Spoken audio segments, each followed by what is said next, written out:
ایسی ہے جیسے پانی کہیں ٹھہر جائے، جوہر بن جائے، اس پہ جھاڑ کا پتے گرد ناپاکی آتی ہے اور وہ ناپاک ہو جاتا ہے۔ لیکن اگر پانی بہتا رہے، ہماری فقہا نے کہا بہنے والا پانی جو ہے یہ شرم پاک ہوتا ہے، مطلب ایسے جا رہا ہے، اس میں کتنی آلائشیں راستے میں پڑتی ہیں لیکن بہہ رہا ہے تو پانی پاک ہے۔ اسی طرح حافظ منزل کو روزانہ پڑھے گا، یاد کرے گا، 1 پارہ 2 پارے آدھا پارہ، اور منزل تازہ رہے گی، منزل یاد رہے گی۔ اور اگر منزل کو نہیں پڑھے گا تو وقت گزرنے کے ساتھ ساتھ بھول جائے گا۔ اور احادیث مبارک میں جہاں قرآن کو یاد کرنے کے فضائل آئے ہیں، وہاں یاد کر کے بھول جانے پر کوئی بھی ہو سکتا ہے۔ اس لیے جن گھرانوں سے بچے حافظ بنتے ہیں، ان والدین کو، ماؤں کو چاہیے کہ روزانہ اپنے بچے کو آدھا گھنٹہ بٹھائیں کہ کم از کم 1 پارے کی منزل کو پڑھتا رہے۔ اور پھر جب رمضان آئے اور مسجدیں تو اتنی دستیاب نہیں ہیں، لیکن آپ اپنے گھروں میں نوافل کی صورت میں، تہجد کی صورت میں بیٹھ کر ان سے قرآن کی منزل پڑھوائیں اور سنیں۔ حدیث پاک میں ہے رسول اللہ صلی اللہ علیہ وآلہ وسلم نے فرمایا کہ حسن القرآن بأصواتکم وزین القرآن بأصواتکم، کہ اپنی آوازوں سے قرآن میں حسن پیدا کرو، سیرت پیدا کرو، کشش پیدا کرو۔ حضرت طلب سے پوچھا گیا کہ یہ جو اللہ کے رسول نے فرمایا کہ اپنی آوازوں سے قرآن میں خوبصورتی پیدا کرو، یہ کیسے پیدا ہوتی ہے؟ فرمایا کہ الذی یقرأ ویرید یخشی اللہ، کہ جب وہ قرآن پڑھے تو تمہیں لگے کہ اس کے دل میں اللہ کا خوف ہے،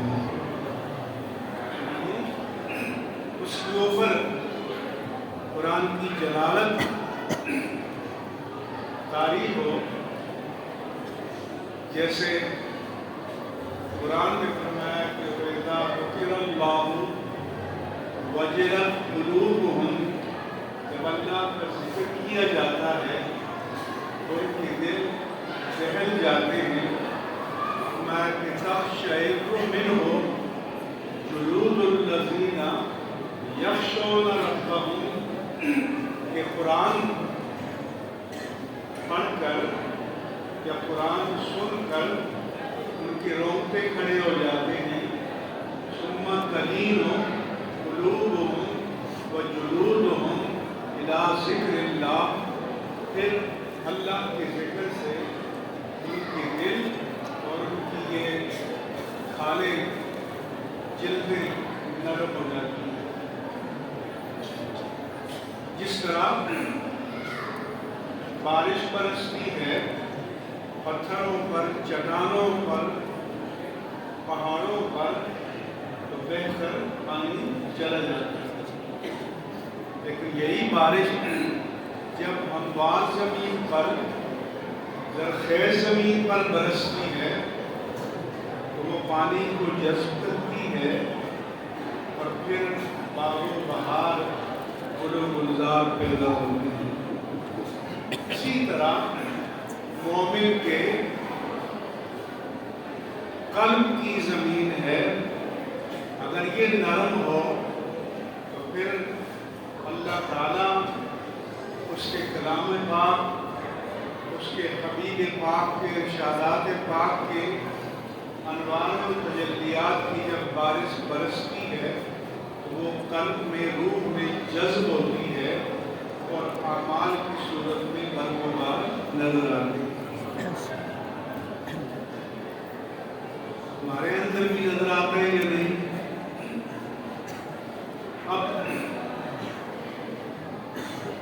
بجائے اس کے اقرار کے ساتھ، سکون کے ساتھ سنیں، عبدالخان بھی ایکو کے بغیر نعت نہیں پڑھ سکتا، اور جو ماڈرن قاری ہیں وہ بھی ایکو کے بغیر نہیں پڑھ سکتا۔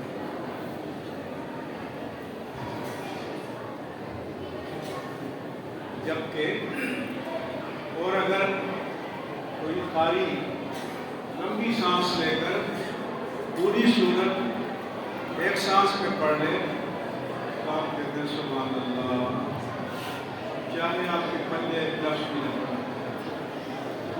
تو یہ قرآن جو ہے یہ سانس کی پریکٹس کے لیے آیا ہے کہ لمبی سانس کس کی ہے۔ یہ قرآن اس لیے آیا ہے کہ جب پڑھا جائے تو غور کرو، سوچو، ایک ایک لفظ آپ کے دل و دماغ میں اترنا چاہیے، جذب ہونا چاہیے، اس کے معنی کو، مطالب کو سمجھنے کی کوشش کرو، مساجد میں مجالس سے درس قائم کرو، اور قرآن کے ساتھ اور صاحب قرآن کے ساتھ اپنا رشتہ مضبوط کرو اور مستحکم کرو۔ اپنے بچوں کو تعلیم کے لیے داخل کرو، اور اگر یہ سعادت تمہارے مقدر میں نہیں ہے تو جن ماں باپ نے اپنے بچوں کو پال پوس کر دین کے لیے دیا ہے ان کی کفالت کرو، ان کو گود لو، ان کا خرچہ اٹھاؤ، ان کے سرپرست بنو کہ کل وہ عالم بنے گا، مفتی بنے گا، قاری بنے گا، قرآن کی دین کی خدمت کرے گا، وہ تمہارے لیے صدقہ جاریہ ہوگا۔ جتنے علماء بیٹھے ہیں کہ جہاں جہاں دین کی خدمت کر رہے ہیں، جن اساتذہ سے پڑھا ان کے لیے بھی صدقہ جاریہ ہے، اور جن لوگوں نے ان کی کفالت کی تعلیم کے زمانے میں ان کے لیے بھی صدقہ جاریہ ہے۔ اسی طرح ان مدارس میں کم از کم بنیادی مسائل، عقائد کی بنیادی باتیں وہ طلباء کو پڑھائی جائیں اور ان کو پریکٹس کرائی جائیں۔ نماز صحیح طریقے سے پڑھنا سکھایا جائے، کیونکہ ہمارے جو تعلیمی ادارے ہیں یہ نہیں ہے کہ آپ نے گوگل کو کلک کیا اور جواب آ گیا، بلکہ اس تعلیم کے ساتھ تربیت بھی شامل ہونی چاہیے، تاکہ جو ہم سیکھیں اس کو پڑھیں، اس پر عمل کریں، اپنی اصلاح کریں۔ اور جب میں کہتا ہوں کہ اپنی اصلاح کریں تو ہم اس سے مستثنیٰ نہیں ہیں، آپ بھی مخاطب ہیں، ہم بھی مخاطب ہیں۔ آج ایک حدیث میں نے لکھی کہ حضور نے فرمایا کہ جو عالم اپنے علم کے تقاضوں پر عمل نہیں کرتا وہ اس چراغ کی طرح ہے جو جل کر، جو دوسروں کو تو روشنی دیتا ہے لیکن اس کو جلتا رہتا ہے۔ لہذا اس قرآن کے نور سے ہمارے قلب کو، قالب کو، ظاہر کو، باطن کو ہمیشہ منور اور معطر اور فیضیاب ہونا چاہیے۔ بس یہ چند کلمات عرض کیے ہیں، ہمارے بڑے بڑے علماء ہیں